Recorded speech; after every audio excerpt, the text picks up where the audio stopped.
G'day everyone, Ian Fegan here, also known as Professor Shoelace. Today's shoelacing tutorial is of waffle lacing.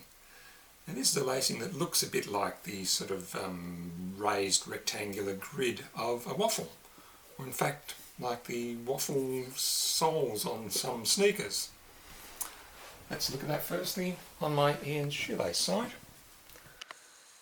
And I'll just animate the diagram for you. You can see that it runs diagonally up, straight down on the inside, diagonally, straight down, diagonally, straight down. And at each eyelet, the laces run twice through the eyelets there, forming a very dense, finished waffle. Now let's look at that on a real shoe. I've started with the lacing running straight across and out through the bottom eyelets. And I begin by crossing the ends and feeding in through the eyelets, 2 eyelets higher up. So we skip one eyelet and we feed in through the second eyelet higher up. Now we run down on the inside and out through the next lower eyelet. Again, down on the inside, out through the next lower eyelet. Now we once again cross the ends and go up 2 and in through the first empty eyelets.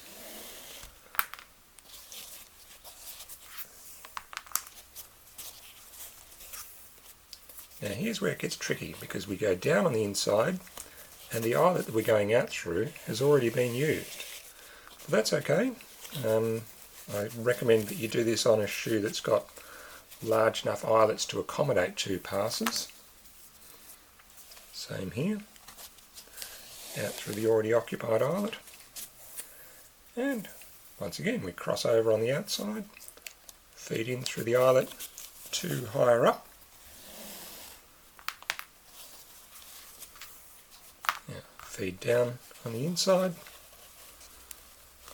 out through that already used eyelet, down on the inside, out through that already used eyelet. And at the top of the shoe you can feed under the sides and out through the top eyelet.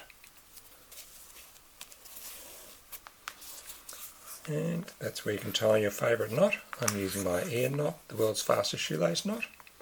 And that's it. That's a finished waffle. Sort of looks a bit like a waffle, or a bit like a crossword puzzle, with the 3 by 3 words in a crossword puzzle. Anyway, that's the finished waffle lacing. Hope you enjoyed it. If you want more detailed animated instructions and diagrams, you can go to Ian's Shoelace site.